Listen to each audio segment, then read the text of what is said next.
Hello everyone and welcome to today's Kerbal space program video in which we're going to be constructing a Podracer-esque aircraft. Well, in fact, it's not just an aircraft like the actual Podracers. I say that as if they're a real aircraft, but it's also a spacecraft. In fact, to be even more specific, it's a single-stage spacecraft, an SSTO to be precise. So I thought it'd be interesting to show off the construction of it here because some people are not quite sure how you go about constructing a Podracer, in that you have a kind of a separate craft almost pulling along the cockpit at the back.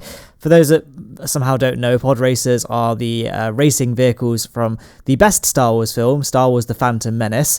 I don't know, it's hard if it's my favourite or not. It's a close call between Phantom Menace and Attack of the Clones for objectively the best Star Wars film. But, you guys might have a different opinion.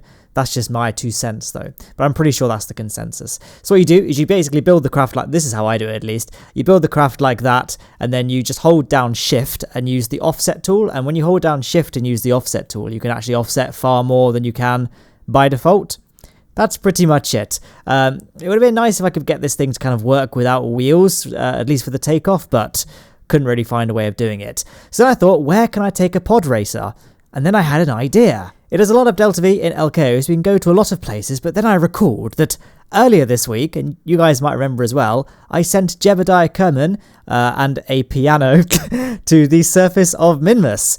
And I really liked that video actually, but it did end on a rather somber note because Jeb was stranded on the surface of Minmus. And so with this in mind, we can cue the intro. On a lonely planet slowly spinning its way to damnation, amid the incompetence and unpreparedness of lesser space programs, one team stands resilient against the herds, putting their lives on the line to aid those who are previously unaware of the quick save option. Yes, it's the incredible adventures of Jebediah and his crack team of Kerbaloids. They are the Blunderbirds, saving the Kerbian race one stranded explorer at a time. Yes, that's right, guys. This was an episode of Blunderbirds the entire time. And here is the Blunderbird. I don't even know what number we're on at this point, but the Podracer is on the runway, ready to go. Here are two brave pilots, Valentina and the other one. Bill, maybe? Or Bob? I can't even remember, to be honest. But yeah, we can get them on board the craft and prepare for launch. So I went for a cockpit. I know technically if this was going to be like a really accurate Podracer, it would just be like a command pod rather than a full-on cockpit, but, you know, I thought just for the sake of the fact we're making a spacecraft, and I don't know, I just preferred the look of having an actual cockpit with an interior rather than just a seat. And don't worry, we do still have a seat available for Jebediah in case some of you may have noticed that we're using both seats in the main command pod. So now all we need to do is just watch it as it coasts along to the end of the runway.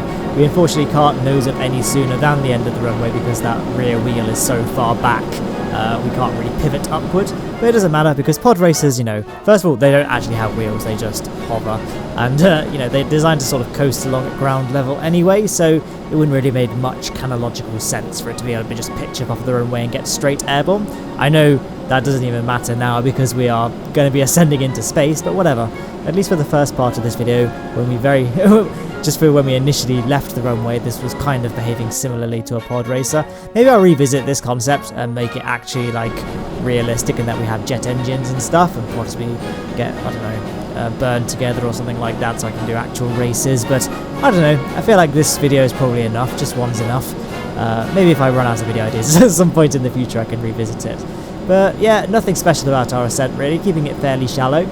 Lovely little view of the interior here. Luckily these parts are quite heat resilient, he says, as all the temperature gauges appear. The only real danger parts really are the lights at the front of the ship that are quite fragile to the heat. Everything else is fairly robust, to be honest. Although I suppose the other little cockpit is not too great at withstanding the heat. So keeping our speed below 1,600 really in the atmosphere, and then once we reach the 30-kilometer mark, we can engage closed cycle mode of the Rapiers and just begin coasting our way up into orbit. So yeah, they flamed out with 110 units of oxidizer left, so obviously the engines weren't able to access that because I didn't specify those tanks to not supply the Rapiers, but whatever, as you can see we had plenty of fuel left over, so it was never really a problem anyway. But there we are, got a lovely little shot of the Podracer spinning around in orbit. I've heard that's a good trick. And the one thing I wish I could have done without the design is that actual Podracers, at least in the film and the video game and all the spin-off stuff and all that, they have like a kind of a bolt of kind of pink purpley lightning in between the two front engines, Unless there's a mod for KSP. If there is, I probably should have checked to make sure there was. If there is, maybe I'll redo this video and include that mod to make the Podracer look a little bit better. By the way, I'm using the new version of KSP, and my navbar kept glitching out. You might have just seen just then. It wasn't showing all the stats properly, and it wasn't really displaying correctly. Kind of weird, happened a couple of times in this video. Like right now, the burn time indicator thing isn't showing properly. But yeah, I was actually looking up pod races, because like everything to do with the Star Wars canon, there's like an absurd amount of knowledge on Wikipedia. And I was thinking, like, did you guys just kind of make this up, or is it actually explained in detail if you actually read between the lines in the films? But yeah, some of them are like, it goes into the actual mechanisms, like pod racers are repulsor craft that are built as racing vehicles, and they can achieve speeds of over 700 kilometers per hour, which technically so does this one, although I imagine they didn't get quite to an orbital speed, but whatever. And as I said, they generally only have like a one-man cockpit pulled along by 2 engines. There were some variants though. The pod racer used by Ben Quadinurus had 4 engines. Kind of funny that his name is Quadinurus, you know, quad being 4. And then there was another one by Neva Key, who, get this, it was just one solid unit. It didn't have like sort of ropes pulling the cockpit along. Isn't that a fascinating anecdote? Because there's not much for me to talk about really on screen here. It's just a standard trip to Minmus.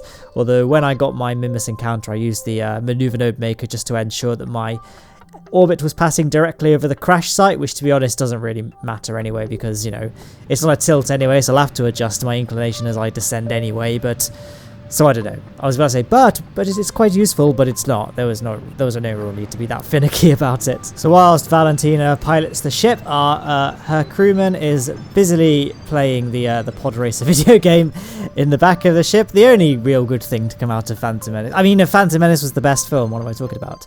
So I ended up just staring blankly at my phone and didn't even notice that I completely overshot that burn, so I had to quickly redo it. Although I think the burn time indicator again was inaccurate there, so maybe I was just following that and not really paying attention.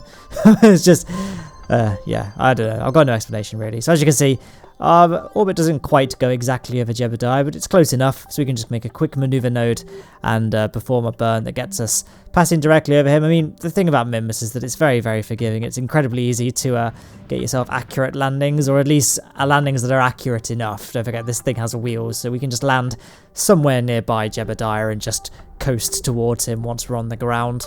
But there we are. Luckily, he happened to crash on a big flat area, so we can do some pod racing once we rescue him, or I don't know, pod driving time trial. We haven't got anyone to race against, unfortunately, because the piano craft is sadly no more. Although maybe we could do like the whole Anakin Skywalker thing of building it from scrap, but I don't know. This video would take kind of 20 years to do.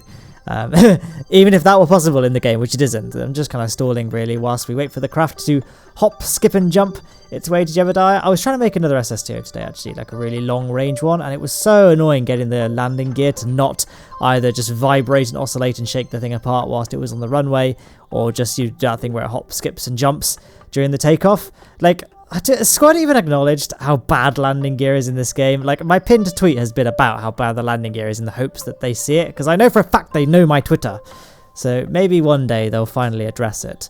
But today is clearly not that day. So nothing more to do now. We've planted our Blunderbird's flag, made sure that Jebediah is okay, or, you know, as normal as he normally is, and then we can embark onto the new redesigned cockpit. I know I'm a bit late to the party here in talking about the redesign parts, but this is kind of one of the first times I've used the new version of KSP, because as I mentioned in last week's video, I've been using the old versions for quite a while because I was making Green Harvest, and so I couldn't really update my game version because I had to keep the suits looking the same for the continuity of the shots, and for things like, you know, the intro shots were taken when Eve still had a purple ocean, so I had to use old versions of the game where Eve still looked the way it did in Expedition Eve, again to maintain that continuity. I know that no one would have noticed, but I would have noticed, and that would have annoyed me. So for our ascent, I decided to keep ourselves nice and flat and low to the ground, just like a pod racer might have been. We're on the big Minmus flats, so we can actually achieve orbital speed while we're very close to the ground here, so we've got some great little cinematic shots of the pod racer itself as we cruise our way back to Kerbin. And you can actually see the moment we hit there we go, when we hit minus orbital velocity, because the camera suddenly changes, because I had it on auto, which I always find annoying when I'm making videos, the camera suddenly flips around, especially like, as I was talking about Green Harvest just then, but when I'm making cinematics like Green Harvest, it is annoying to have the camera suddenly change position without you wanting to it. Here, I thought it would be a closer encounter to the surface just then than it ended up being, so I thought I could get a nice dramatic shot, but when I panned around to do the side view, it wasn't actually that close at all. So, as you can see, our periapsis is pretty much within Kerbin's atmosphere. I wasn't paying attention to the actual tilt of it though, so it was miles off, so I had to do a quick... And then look at the burn time indicator again. Is this just me that this has happened to? Or I don't know, who cares? It's not like I really needed it anyway, but it's just something I noticed, and I haven't really seen anyone talk about that kind of glitch before. So we've got, you know, almost 1,000 meters per second of delta V left, so not a huge amount. We can just do, you know, all of our slowing down using Kerbin, and it'd be very beneficial to have as much liquid fuel as we can possibly have left in this craft, not because we will need it to get back to the Kerbal Space Center. We could theoretically get back to the runway now without expending any fuel whatsoever. However, don't know if you guys have noticed this at any point in the video, but this craft has a horrible aerodynamic profile. It really does not fly very well. It flew alright at the beginning of the video because the center of mass was quite far forwards, because all the fuel in the anterior tanks was keeping the center of mass nice and forward. But now, you know, most of the liquid fuel has gone. This thing is horribly unbalanced. So if I try to keep as much liquid fuel left as we can pump it all into the front tanks to act as a ballast to try and keep this thing somewhat stable. But probably this is probably one of the hardest runway landings I've had to do in quite a while in this game. I can't think of many that were harder. Perhaps the Lathe and Elu in one stage video, you know, the SSTO to Elu and Lathe without mining video, that had a pretty horrendous aerodynamic profile as well, but this is probably worse. And there we are, he's getting to the end of his lap on the PlayStation in the back of this craft, so he should probably be helping out at some point, but, you know, I guess we could put the little PlayStation 1 at the front of the ship again to help act as a ballast and balance this thing out. But we can't get too ahead of ourselves. We're doing our final aero brake pass now. Keep an eye on the apoapsis height indicator on the top left-hand side of the screen from the Kerbal engineer readouts. Wanting to get that between 70 and 80 kilometers above the surface, and then we can just circularize our orbit and then wait for the opportune moment to get back to the Kerbal Space Center. Typically for videos, I like to try and time it so that the runway is on the daytime side of the planet, just because it makes it a little bit nicer for you to watch seeing a daytime landing, and also you may know that YouTube's like compression algorithms make videos look a lot darker than they originally were, so I try and kind of avoid doing nighttime shots whenever I can. So here comes the difficult part of getting the runway landing. I was trying to mess around with the elevons and authority limiters to try and get this thing to behave itself as best I could, but it was still quite a challenge getting this thing to enter properly.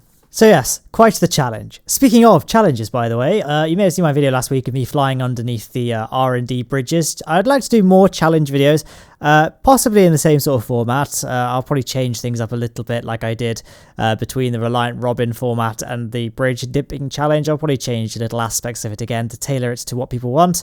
But if you have any ideas for challenges for me to do, I think the next one is definitely going to be doing an orbit through a Mun arch, because that's something I've wanted to do for a little while and just never really had a good way of doing it, but I'm happy with the format I've got now for doing the challenge videos.